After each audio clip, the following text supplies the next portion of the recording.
welcome back, everyone, to another episode of Sisto Says, powered by Design 2147, a New York City building and code consulting firm. I have Tony Agati today, a colleague of mine, works with me here at Design, the code guru and zoning guru of our office. Hey, How you doing, you used to Tony? call me the code Pope. I don't know. You Did I get still the demoted? Pope, but now we Okay, I have an just want to make American sure. Pope. We have an American Pope. Well, welcome aboard, Tony. We have a great topic to talk about today. Uh, Yes.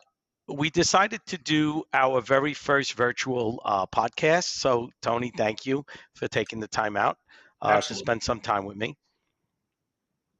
Well, I have no better nothing better to do with my time than spend it with you, Sisto. So Oh, I'm glad perfect. to be here.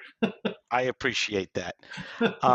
So here we are, and one of the questions that keeps coming up on a daily basis when we file at the New York City Department of Buildings has to do with the existing building value and the valuation of a building, as the valuation of the building actually sends us to different parts of the code and what we can and cannot do. So today I wanted you to give a little bit of a brief outline of how we calculated what we do. We did Hmm. do a newsletter recently on it, and we got a lot of positive feedback from it. Good. So Good. I think doing it visually and audio along with the newsletter, we could piggyback on that to talk about how important it is to understand the value of your building before you Hmm. undertake a renovation.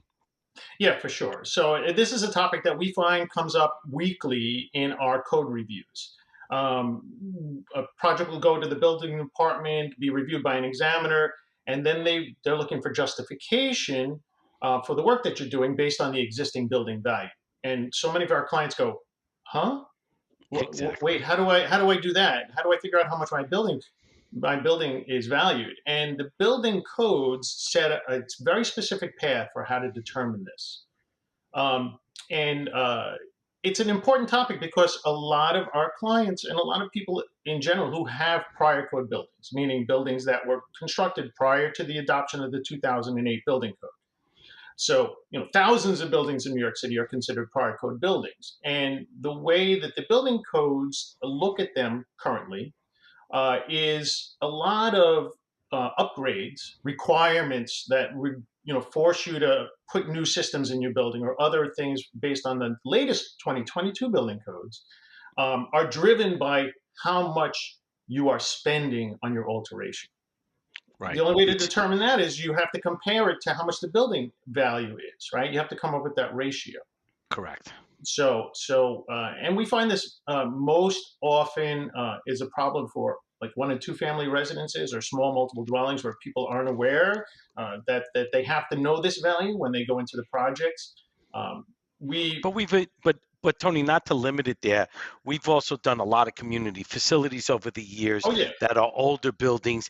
They choose that they don't have the funds at times to do these upgrades. yeah, They for have a sure. limited budget, but yet Hmm. they want to do something, and then they realize, oh my God, are you telling me I have to do this too and that and that? Well, we didn't allocate money for that. How do we Yeah. do it? So Hmm. so I think that's a lot about where clients, when we explain the interpretation of it and we explain what it actually represents, it can be overwhelming to them because they have a certain budget and they didn't plan on doing those Right. I upgrades. mean, honestly, if you have a prior code building and you're planning on doing alterations, step one or maybe step two, should be the determination of the existing building values, so you can understand how far you can go before you start reaching these important thresholds where you have to And spending provide additional money. more compliance and more compliance and more compliance. So let's just Correct. talk about what the building code says the existing building value is. Okay. And so it's actually in two different places. So the 2022 administrative code is the exact same language as the 1968 code. So just an FYI, it's the same exact definition. I'm going to read to you from the 1968 code, which is, like I said, the same in 27-119. And what it says here is for the purpose of applying the foregoing provisions of this article, meaning the building code, The cost of making alterations shall be determined by adding the estimated costs. Again, this is the cost of alterations. The cost of making the proposed alterations computed as the time of submitting the permit application to the actual cost of any and all alterations made in the preceding 12-month period. Right. So that just means whatever alteration cost, you have to include the prior 12 months in that cost. Then you compare that to the value of the building, which is determined at the option of the applicant, right? So you have two possible paths you can take. The option of the applicant on the basis of 1.25 times the current assessed valuation of the building as adjusted by the current state equalization rate. It sounds like it's a lot of words, right? But Hmm. what that means is you go to the Department of Finance property assessment website. You search for your property, and in that you go to the latest building assessment, whether it's a future proposed one for next year or the current one. You have to go to the latest one, whatever that is, and you will see the Department of Finance, Finance's estimated valuations. The process So, for so determining. give us an example of that, Tony. Yeah, you go to your records. I'm Sisto Martello. I go to 52 Diamond Street because that's where our office is, and Correct. they say our building's worth $1 million. Right. So let's just talk about this. So there are several numbers that you have to look at. What we're looking at importantly is the market assessment valuation, right? So it's the Got it. first line, market assessment valuation, and they give you a total. They also give you a valuation of the land. So there's two different numbers. Got you. Okay. So step one is you have to subtract the land from the total because we don't get any credit for the land, right? Right. Unfortunately, we're talking about how much the building is worth. And so then you wind up with a net number, whatever that is. You take that number and multiply that by 1.25. And that becomes your current existing building value. So that's Um, one way to compute it. right. And so now we just actually vetted this whole thing with Brooklyn. They started telling their examiners that they have to use different numbers and adjust them for the state equalization rate. And so the state equalization rate they gave the examiners was from 2018. It wasn't even the right rate. Okay, so we kind of vetted that whole thing with them to get them on the right page. We showed them that it's not even the correct state equalization rate that you're using. And just an FYI, in New York City, they use the state equalization rate, and they have their own formulas for adjusting that into these assessed valuations, right? So that, there's the different classes. You have class one, class two, class three, all these different Right. tax classifications. Hmm. That is derived with a special secret formula from the Right. Department of Finance to come up with these assessments. So that it's already baked into that. So it's not like a separate thing you have to do. You simply take the assessment, subtract the land times 1.25. It's a pretty simple process. Okay. The problem arises, and this is what we have a lot of, you mentioned community facilities and other nonprofits, churches, and the like. The valuations that the Department of Finance has in their records are often not accurate. Right. I was going to say, oh, they were undervalued. They're way undervalued because the Department of Finance isn't collecting any taxes on them, so they don't keep up with those valuations, right? And that causes problems. I'm a huge museum, and I want to put a giant addition on my building, and I have Right. to say, well, how much is my building worth? Really worth. Right. Yeah, and if I go to the Department of Finance, and it's worth way more than this using this calculation, Right. which is why this section gives us a second option. Second option, and I'll read it to you, right? It says, or on the basis of the current replacement cost of the building, provided that satisfactory evidence of current replacement cost is submitted to the commission. Okay, so your There second you go. You option take. is to do a quantity takeoff using your 14 CSI divisions for reconstructing the building today as it exists in today's dollars. Going to be Right? a much higher value than the Oh yeah, assessment. and it happens all the time, right? So the valuation is always higher if you do this method, but there are downsides. Obviously, you have to find someone, Who whether could it's do a general this? contractor or a construction manager or a cost estimating company. You have to retain them to do this estimate. Usually, it's signed and sealed or at least notarized. before it's sent to the building department, and then the building department takes extra time to review that, right? So they're going to Right, send it because to their cost they estimation people to see if it's right. true, if it matches their numbers that they use. So you may wind up having to adjust it a little bit, um, and it does add time to the process. Okay, so that's a very important thing But to but when consider. the assessments are incredibly low and your building has a lot of value, and then they're asking you to add all of these other sections of the code into your renovation, Right. time is of the essence always, but that doesn't mean that that's the right path or the right Yeah. strategy. And right, and let's talk about what this valuation does for you, right? So once you determine what the existing building value is, now you have to compare what you're going to spend against that value. And the Right, building codes have certain thresholds already baked into them. And the very first one is 30%. 30% is an important number. If you start spending more than 30% of your existing building value, you're going to wind up in the 2022 code looking at fire protection systems. You don't have a sprinkler now? Well, guess what? If you spend 30%, you might have to put sprinklers you in, might, right? right. There are, and also the 68 code, right? So again, we're going to go back. We're going to alter our prior code building and consider using the older codes, which we can do. And now you're going to go, okay, well, if I'm less than 30% and my building predated the 68 code, I could potentially even use the 38 code for the alteration. Correct. But if I Hmm. hit the 30% threshold, that's off the table. I Right. have to use the 68 code. And so Tony, over the years, whenever I had to explain it to a client, to an architect, or to an owner, it's their concept is if you're going to renovate such a major portion, almost a third of your building, that in reality you're altering so much of it, you should be upgrading to these sections of the code Yeah, and that's because why these thresholds are built in. That's why, right? correct. You know, So it's still the same. It hasn't really changed much over the years. no, When no, you're when right. when As I a matter of fact, started even in the 90s. right, even prior to the adoption of these newer codes and the IBC, this stuff was all a 68 code, right? So the thresholds that are in the 68 code are the 30% threshold that I already mentioned. And then the second threshold is anywhere between 30 and 60%, right? Right. Less than 60%. So when you're in that threshold, only the items or elements of the building that you're altering have to be made to comply to the 68 code. So let's say I have an old building was built in under the 38 code, was built in 1950 something. You're going to alter, say, the second floor. Well, guess what? Only the second floor and whatever egress related to that has to comply with the 68 code. You don't have to worry about anything else in the building Hmm. up to that 60% threshold. However, once you hit the 60% threshold, and that's a pretty big number. Think about it. Yeah, it Here's is a your big building number. value.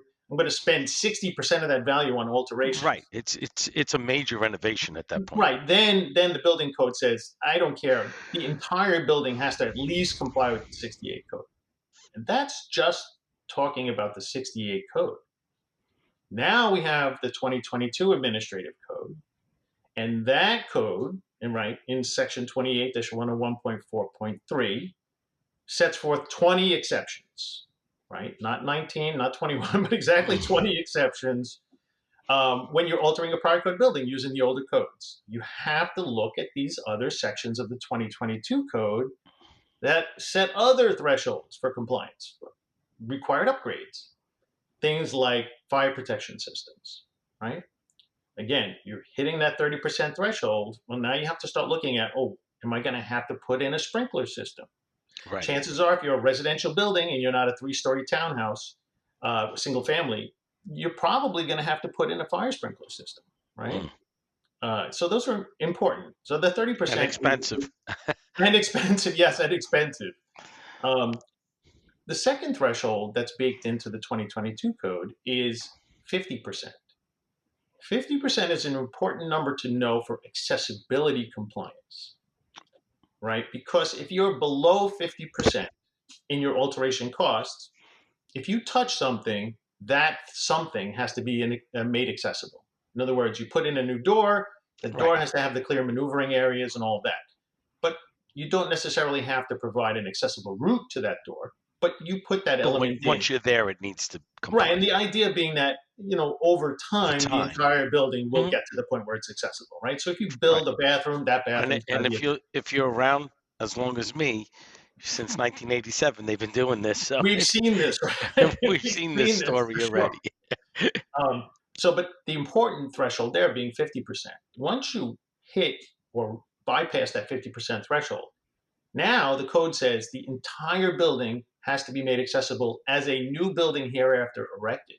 That's the Wow, words. Those are the words I use. So well, that's fifty powerful. percent is a big, and if you have a giant stoop going up to your building, you're going to hit that 50% threshold, and you're a school or an office building or something. Well, guess what? Now you have to provide an accessible route, an elevator, Right, a lift, a ramp, right, whatever. You got to find a solution.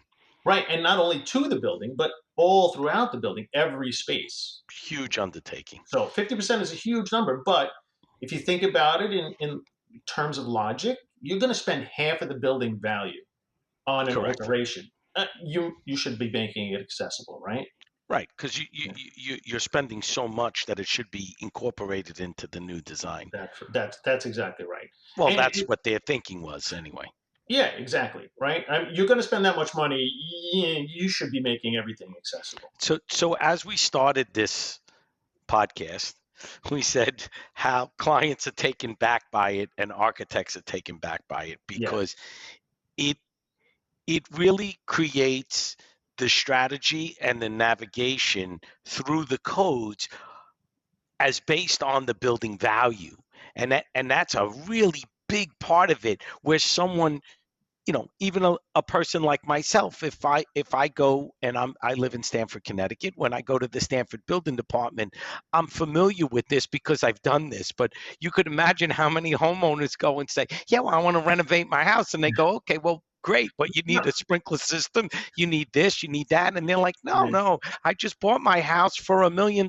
Yeah, but we have it valued at 300,000. So Yeah. you can see how the codes have this dollar value as an important part of it Yeah. As because it far as really driving, dictates, it's driving. It's a driving factor for sure. and no question about it. And a lot of times way overlooked because they're so far, our clients at times are so far into the renovation of their townhouse or the renovation of their building with what they want and how much they're going to spend, and they get blindsided by this. And I know you spend a lot of time with our clients, helping them along the way, to understand it and uh, to use the right calculations, to use the right, working with the applicants for them to understand what it really entails. It's not just over scribble down on a piece of paper, the building's worth Mhm. $2 million, so here you go. It's a Right. complicated analysis, and the building department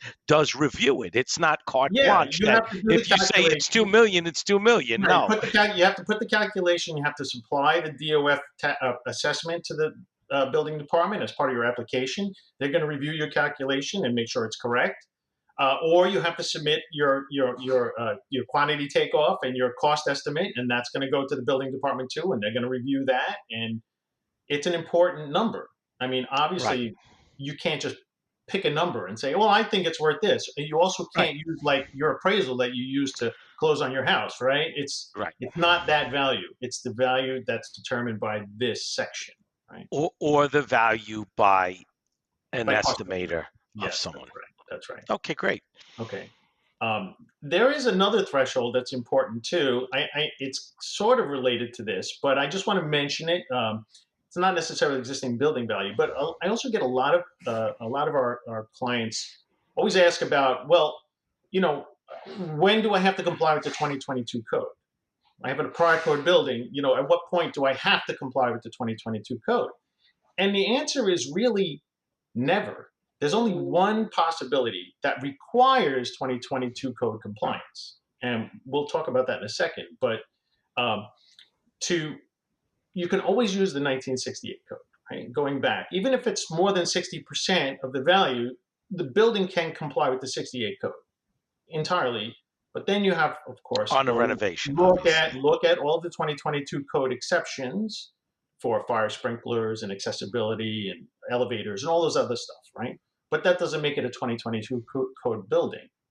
The one time where you have to use the 2022 code across the board is for enlargements of more than 110%. So 2022 code, the administrative code has section 28-101.4.5. It talks about this. So 110% enlargement in simplest terms means I'm more than doubling the size of I my was going to building. say you double in the building. So I have a 3-story building, I make it a 7-story building, 110% enlargement, right? More than 110. But it goes on to say that if you remove a floor or a cellar slab or a roof slab or any horizontal floor area, that doesn't count as existing, right? So this is important too, because we get caught up in this all the Very time. You're like, interesting point. oh, well, I bought this townhouse and the floors are uneven, so I'm going to tear them all out.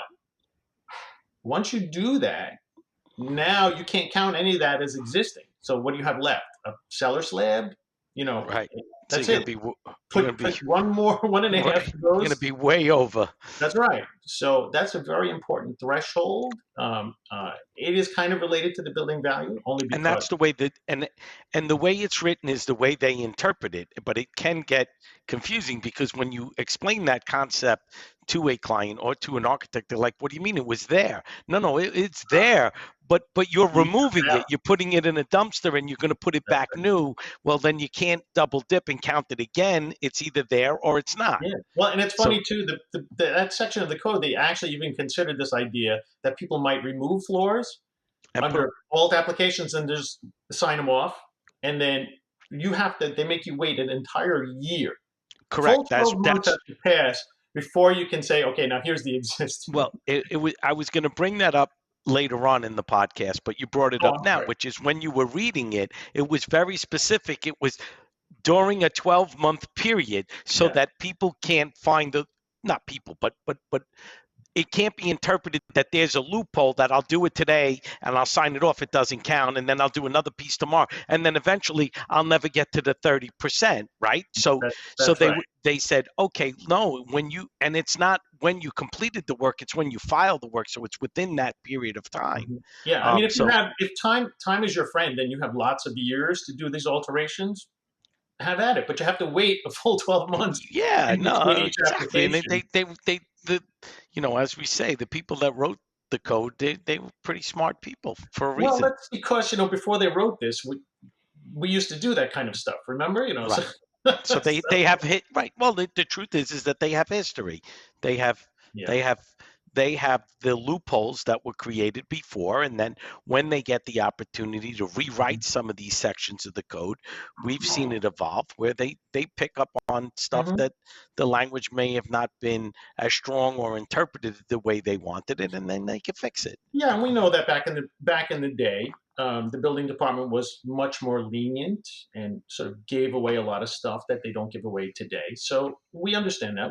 We do our due diligence and our best job at trying to work within the confines that the building Well, department. and I think that one thing that's been on the show that's been very consistent, Tony, and you've been a guest on the show before, is that Design 2147 as a company is pro law for everything because the Yeah, laws are written to protect the people. They're absolutely. not only the people that are building it, not only the people that walk by the building, and then not only the people living in it. It's people visiting the other people. All of these laws are there to have safeguards because just like this evaluation, if you keep bypassing it and loopholing it, you really needed a sprinkler, but you didn't put it in because you keep finding these loopholes. And then, God forbid, Mhm. there's a fire or something. A fireman can get hurt. Someone Right. living in the building.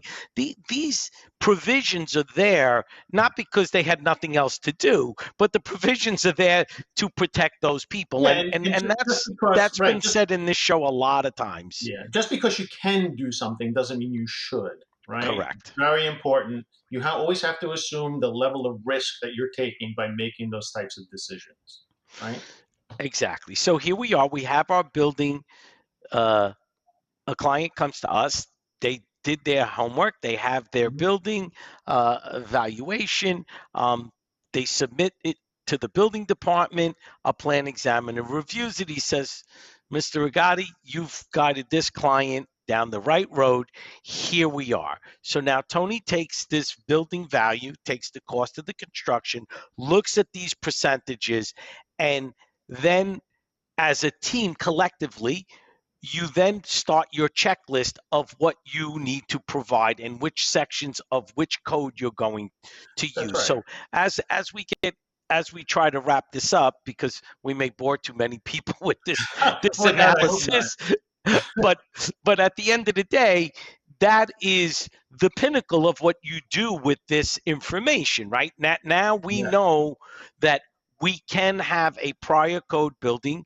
We can use many different options, 38, 68, 2022, maybe, whatever one Hmm. that we feel really works best for our project. So I don't want to say whichever is the most lenient, but our job, your job, the architect's job is to find the right code for that specific renovation for that building at that period of time. Yes, Because exactly. maybe if it was at a different period of time, you wouldn't use the 68 code. You might use the 38 code. You might use That's right. it all depends on the we have building. we So have options right now, and that just brings. I just want to close on this. I think we're getting close to the time.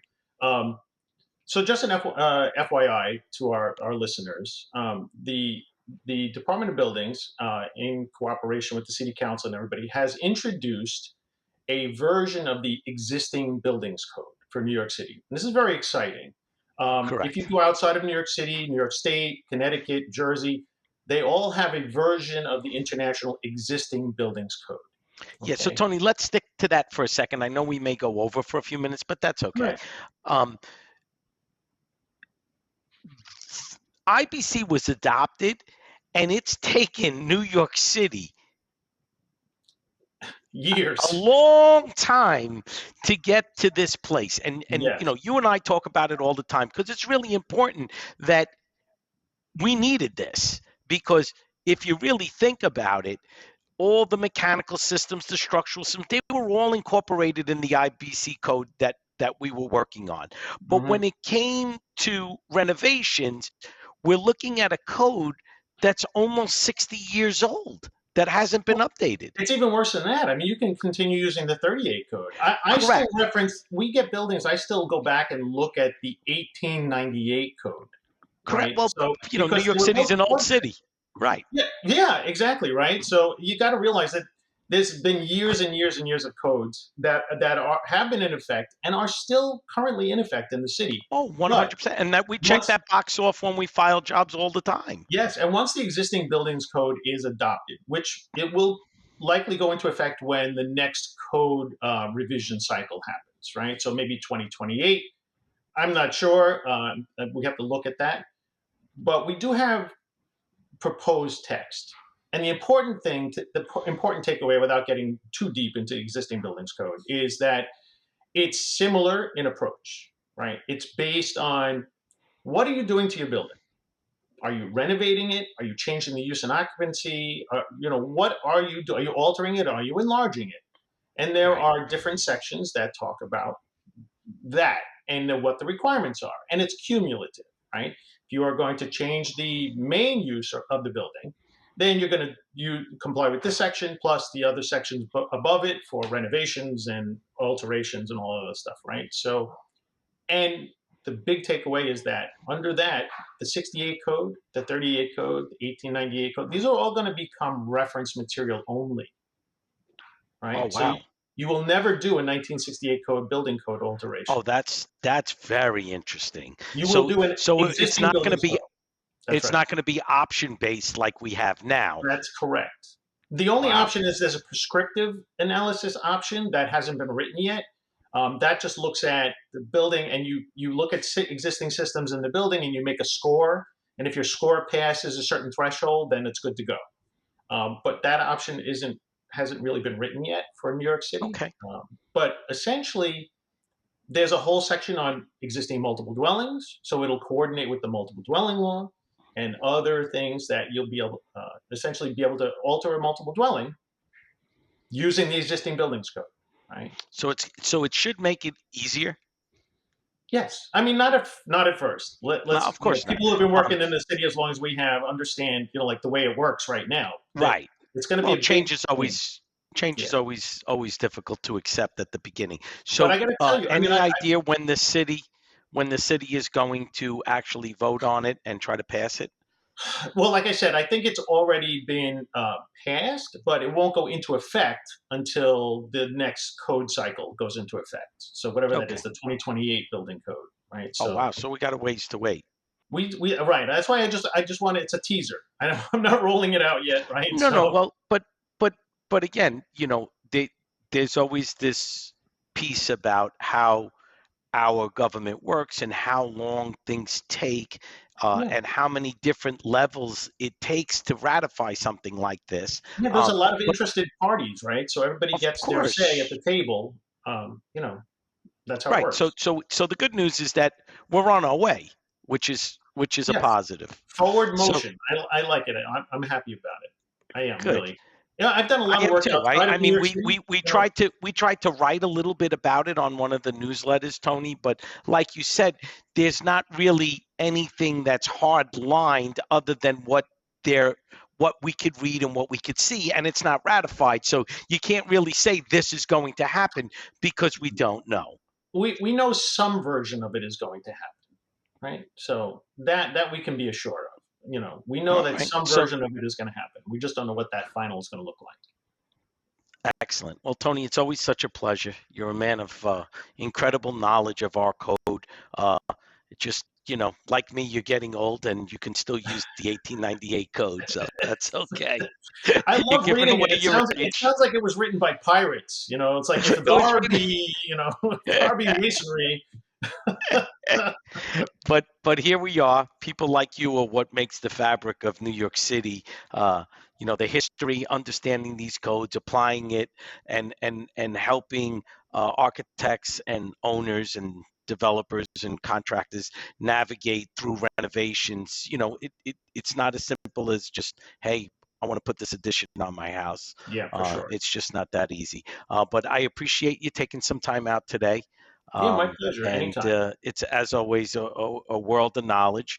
And we'll definitely have you back on before 2028 because we'll have something else we need to talk about. Gonna have to give a seminar on the existing buildings code. There you go. Well, thank you, Tony. Appreciate it. We'll see you again. All right, my friend. I'll talk to you. Take care.